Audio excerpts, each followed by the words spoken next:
कहानी की शुरुआत होती है एक टीनेज लड़की कैसी सुलिवन को दिखाते हुए, जो अपने हाथ में एक बंदूक के साथ जंगल से बाहर एक गैस स्टेशन की ओर भागती है। कुछ जरूरी चीजों को उठाते समय एक आदमी मदद के लिए उसे बुलाता है। दरवाजा खोलने के बाद कैसी एक घायल आदमी को अपने दाहिने हाथ में एक शॉटगन पकड़े हुए देखती है और उसका बायां हाथ जैकेट के अंदर होता है। पर कैसी गलती से उस आदमी को शूट कर देती है और जब वो उस आदमी को कहती है अपना बायां हाथ निकालने के लिए, क्योंकि उसे लगा था कि वो अपने जैकेट में एक बंदूक छिपाया होगा, लेकिन ये असली में एक क्रॉस नेकलेस है। कैसी चाहती है कि वो पुराने खूबसूरत दिनों में लौट सके, जब वो एक हाई स्कूल की लड़की थी जो लोगों को मारना नहीं जानती थी। एक पार्टी में उसे शराब पीने और अपने दोस्त लिज के साथ लड़कों के बारे में बात करने में बहुत मजा आ रहा था। रास्ते में वो अपने क्रश बेन से मिलती है और गुलाबी फोन को लेकर उसकी तारीफ करती है, पर यह गुलाबी फोन बेन की बहन का है। घर पहुंचकर वो अपने छोटे भाई सैम के लिए गाना गाती है और ये उसकी लाइफ का लास्ट नॉर्मल दिन है। अगले दिन जब कैसी और उसकी फुटबॉल टीम प्रैक्टिस कर रही होती है तो उन्हें पता चलता है कि सभी सेल फोन काम नहीं कर रहे हैं और एक अजीब ऑब्जेक्ट पृथ्वी के चारों ओर घूम रही है, जो उनके शहर ओहायो अमेरिका के ऊपर है। और यह विशाल एलियन स्पेसशिप है जिसे आकाश में आसानी से देखा जा सकता है। हालांकि उन एलियंस के द्वारा अभी तक कोई संदेश नहीं आया है, जिस वजह से इंसान 10 दिनों के भीतर उन्हें दी अदर नाम दे देते हैं। अधिकांश निवासी सुरक्षित रहने के लिए ओहायो से बाहर जा चुके हैं और केवल कुछ स्टूडेंट्स ही क्लास में आते हैं और कैसी उनमें से एक है। 11वें दिन फर्स्ट वेव का समय है। इलेक्ट्रोमैग्नेटिक पल्स बिजली को डिसेबल कर देती है। विमान सहित सभी प्रकारों के इंजन को डिसेबल कर दिया जाता है और आखिरी बार कैसी बेन को देखती है स्कूल के बास्केटबॉल मैदान में। फिर दूसरी लहर अचानक आती है जब कैसी अपने भाई के साथ झील से पानी ले रही होती है। भूकंप पहले आता है, फिर बाढ़ आता है। हालांकि वो दोनों ऊपर पेड़ पे चढ़कर जिंदा बच जाते हैं।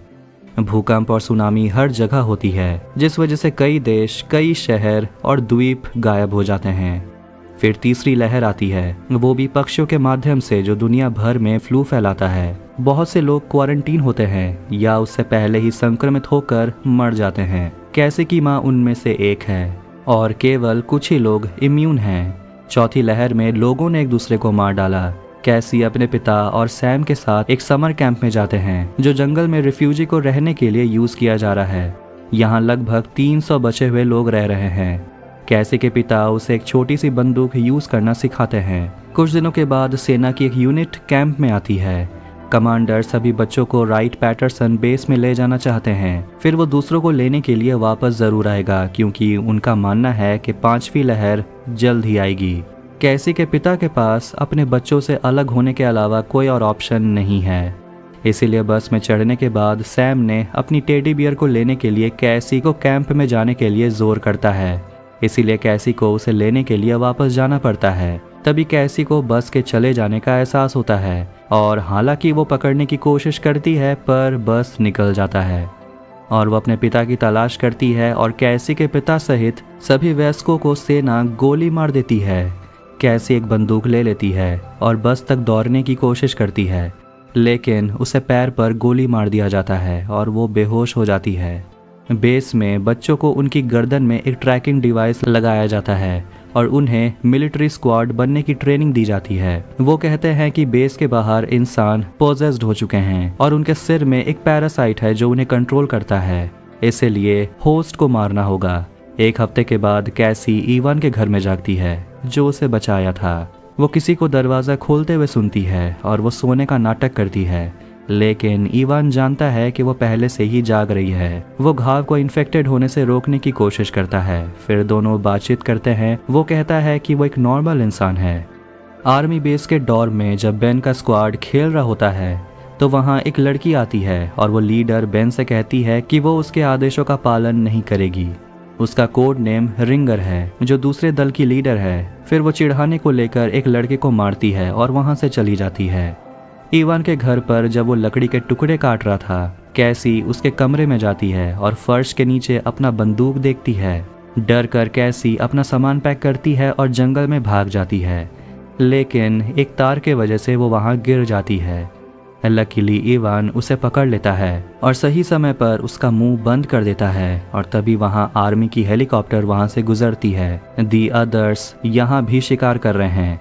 जब वो घर लौटते हैं तो कैसी इवान से गुस्से में पूछती है कि उसने उसके बंदूक को क्यों छुपाया है। इवान उसे समझाने की कोशिश करता है कि वो नहीं चाहता कि अदर्स कैसी को शूट करने के लिए इधर उधर भटकते रहें, इसीलिए वो बंदूक को छुपा दिया था और इस वजह से उसने जंगल में जाल भी लगाया है। इवान का दावा है कि सैम पहले ही मर चुका है। कैसी नहीं मानती और वो जोर देकर कहती है कि उसका भाई अभी भी बेस में जिंदा है और उसे खोजने के लिए वो वहां जाना चाहती है। इवान उसके साथ बेस पर जाने के लिए मान जाता है। सुबह जल्दी दोनों निकलते हैं। जंगल में इवान कैसी को बंदूक का इस्तेमाल करना सिखाता है। साथ ही रिंगर भी शूटिंग के लिए अपने टीम को गाइड कर रही है। बेन, जिसका नाम ज़ॉम्बी है, उसको कर्नल से मिलने के लिए कहा जाता है। कर्नल का कहना है कि दी अदर ने बड़े शहरी क्षेत्रों में 5वीं लहर पहले ही शुरू कर दी है। वो बेन को एक हेलमेट दिखाता है जो इंसान को दी अदर से अलग करवाने में मदद करता है।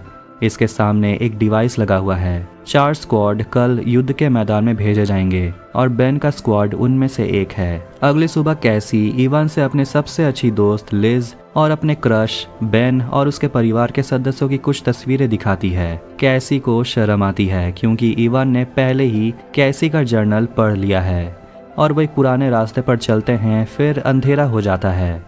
लड़ाई से एक रात पहले सैम बेन से बात करता है और वो उससे उसके असली नामों के बारे में पूछता है।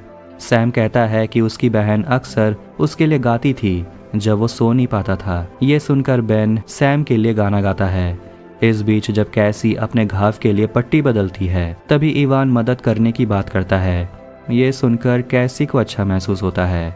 सुबह सुबह जब स्क्वाड के सभी सदस्य हेलीकॉप्टर पर चढ़ते हैं और निकलने वाले होते हैं, रिंगर सैम के बारे में पूछती है जिसका कोड नेम नगेट है। बेन उसे झूठ बोलता है कि सैम को फूड पॉइजनिंग हुआ है और वो उनके साथ नहीं जा सकता। सच तो ये है कि सैम को बेन ने बाथरूम में बांध दिया है क्योंकि सैम अभी बच्चा है और वो उसकी सुरक्षा करना चाहता है। उन्हें दुश्मन के अड्डे में घुसने का आदेश दिया जाता है और दी अदर्स को पहचान कर उन्हें मार डालने को कहा जाता है। जब स्क्वाड को दी अदर में से कुछ का पता चलता है तो वो गोलियां चलाना शुरू करते हैं। कुछ सदस्य इतने डरे हुए होते हैं कि वो हिल भी नहीं पाते। वो खुद को छिपाने के लिए बस में भागने की कोशिश करते हैं, ये सोचकर कि उन्होंने अपने पार्टनर टी कप को खो दिया है। उम्पा उसकी तलाश करने के लिए खड़ी हो जाती है। जिस समय वो कहती है मैं यहाँ हूँ तभी उम्पा को गोली लग जाती है और वो मर जाती है। ये महसूस करते हुए कि अब वो यहाँ नहीं रह सकते, बेन आगे बढ़ने का सुझाव देता है और वो छोटी गली में जाने का सोचते हैं जहाँ उनके पास बैकअप है। हालांकि वो छोटी गली यहाँ से थोड़ी दूर है और उन्हें ध्यान भटकाने की जरूरत भी पड़ेगी। रिंगर मदद करने को तैयार है। वो बेन को उसके लिए कवर करने के लिए कहती है ताकि वो अदर को डिस्ट्रैक्ट कर सके। बेन टी कप को बोलता है उसकी बात सुनने के लिए, ये देखकर कि वो हिल ही नहीं रही है। बाहर रिंगर बस के फ्यूल टैंक में ग्रेनेड डाल देती है और अपने स्क्वाड को विस्फोट होने से पहले बाहर निकलने के लिए कहती है। जब वो सभी एक पुराने बिल्डिंग में घुसने में सफल हो जाते हैं तो रिंगर को शक होता है कि कमांडर ने उनसे झूठ बोला था और अब वो ऐसा नहीं करना चाहती। वो बेवजह लोगों को मारना नहीं चाहती। उसके गले से ट्रैकिंग डिवाइस निकालने से ठीक बाद हर कोई चौंक जाता है क्योंकि ट्रैकिंग डिवाइस निकालने के बाद वो हरे रंग की रोशनी में जलने लगती है। जबकि दूसरे लोग उसे गोली मारना चाहते हैं, बेन सबको बंदूक नीचे रखने को बोलता है और वो भी अपना डिवाइस निकाल लेता है और वो भी हरा हो जाता है। अब सेना द्वारा झूठ बोलने की सच्चाई को महसूस करते हुए बेन सभी को समझाता है कि ट्रैकर सिर्फ एक चाल है और हरे का मतलब इंसान है, दी अदर्स नहीं। और अदर्स कोई एलियन नहीं है, वो खुद मिलिट्री हैं। वो बच्चों को यूज करना चाहते हैं क्योंकि उन्हें लगता है कि उन्हें इंसान को मारने के लिए ट्रेन करना आसान है। उन्हें आखिरकार एहसास होता है कि स्क्वाड ही 5th वेव है। अपनी टीम को बोलने के बाद कि ट्रैकर्स को हटाने के लिए, तब बेन को पता चलता है कि उसने सैम को तो बेस में ही छोड़ दिया है मिलिट्री के साथ। दूसरों के रोकने के बावजूद वो सैम को बचाने के लिए बेस पर वापस जाने का प्लान बना रहा है। इस बीच जंगल में इवान कुछ शोर सुनकर जाग जाता है। 2 आदमी उस पर हमला करने की कोशिश करते हैं जबकि कैसी अभी भी कार के अंदर है।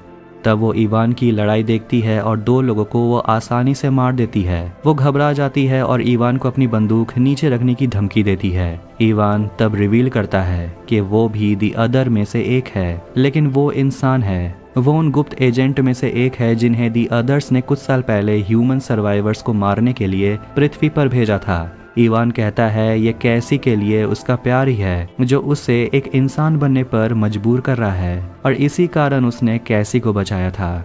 इवान उसे बताता है कि बच्चों को आखिरी ह्यूमन सर्वाइवर्स को मारने के लिए ट्रेन किया जाता है, लेकिन सेना अभी भी बेस पर है, और अगर कैसी बेस पर जाती है सैम के लिए तो उसे निशाना बनाया जाएगा। हालांकि कैसी बेस की ओर दौड़ती है और इवान को जंगल में छोड़ देती है। हेलीकॉप्टर पर चढ़ने के बाद बेन कहता है कि दूसरे सदस्य मर चुके हैं और वो ही सिर्फ जिंदा बचा है।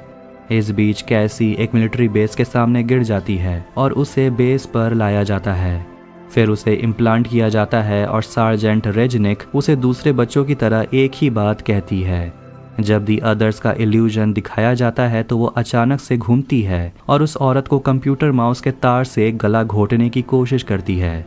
इसके बाद कैसी इम्प्लांट को हटा देती है और मिलिट्री का वर्दी पहन लेती है। उसी समय बेन अपने स्क्वाड की मौत के बारे में कर्नल को बताता है। उनका दावा है कि बेन झूठ बोल रहा है और चाहता है कि बेन बताए कि आखिर उनका प्लान है क्या। बेन का कहना है कि वो जानता है कि कर्नल असली में दी अदर है। कर्नल इस बात को मानता है। वो बचाव करता है कि उन्हें बस एक और जगह की ज़रूरत है। एक सैनिक सार्जेंट रेजनिक और वेस्ट गेट में 3 गार्ड के मौत के बारे में रिपोर्ट करता है। फिर एक विस्फोट होता है। बेन को ले जाया जाता है मारने के लिए, पर वो सैनिक को मारकर उसका बंदूक लेकर भाग जाता है। वो इम्प्लांट को हटा देता है और उसे फेंक देता है। जब वो सैम को लेने के लिए डिपार्चर एरिया की तरफ दौड़ रहा होता है तो उसे कैसी मिलती है, जो भी अपने भाई सैम को लेने आती है। वो एक दूसरे को पहचानते हैं और कैसी उसके पीछे जाती है। जब आगे वो 2 गार्ड से मिलते हैं जो उन्हें एंटर करने से रोकने की कोशिश करते हैं। इवान छत से नीचे कूदता है और पलक झपकते ही वो उन्हें मार डालता है, और वो दोनों से कहता है कि वो बेस में बम लगा रहा है और ये 10 मिनट में फट जाएगा। जब सभी बच्चों को दूसरे बेस पर ले जाया जाएगा उसके बाद कैसी और बेन उस एरिया में जाते हैं जहां इंसानी बच्चों को मिलिट्री एयरक्राफ्ट में बैठाकर वहां से निकाला जाता है। वो भीड़ में सैम को खोजने की कोशिश करते हैं और उन्हें सैम मिल जाता है। कैसी उसे टेडी वापस देती है और वो बिल्डिंग के बाहर भाग जाते हैं। जब कैसी सैम और बेन बाहर जाते हैं तो वो कर्नल को देखते हैं। उसके बाद कर्नल हेलीकॉप्टर पे चढ़ जाता है और उन्हें वहां से गोली मारने की कोशिश करता है, पर वो एक ट्रक के पीछे छिप जाते हैं और गोली से बच जाते हैं। जमीन पर दरार पड़ने लगती है और बेस एक्सप्लोड हो जाता है। मलबा हर जगह गिरने लगता है और जमीन भी फटने लगती है। रिंगर उनकी मदद करने के लिए सही समय पर एक कार लेकर वहां आती है। सभी गाड़ी में चढ़ते हैं और सैम को अपने हाथ में पकड़े हुए कैसी पीछे देखती है। सब कुछ तबाह हो चुका है। बेन का स्क्वाड, कैसी और सैम सेफली एक जगह पहुंचते हैं और वह कुछ खाना बनाते हैं। कैसी आकाश में कुछ सितारों की तलाश करती है, हालांकि अभी अंधेरा नहीं है। वो सभी एक साथ डिनर करते हैं। कैसी सोचती है ये आशा ही तो है जो उन्हें जिंदा रखती है और एक दिन वो ज़रूर जीतेंगे, और ये आशा ही तो है जो उन्हें इंसान बनाती है। और इसी के साथ द 5th वेव मूवी यहीं एंड होती है। तो अगर आपको वीडियो पसंद आया तो वीडियो को लाइक करें, चैनल को सब्सक्राइब ज़रूर करें ऐसे ही मूवीज़ और टीवी सीरीज़ एक्सप्लेनेशंस के लिए। मिलते हैं नेक्स्ट वीडियो में। Take care.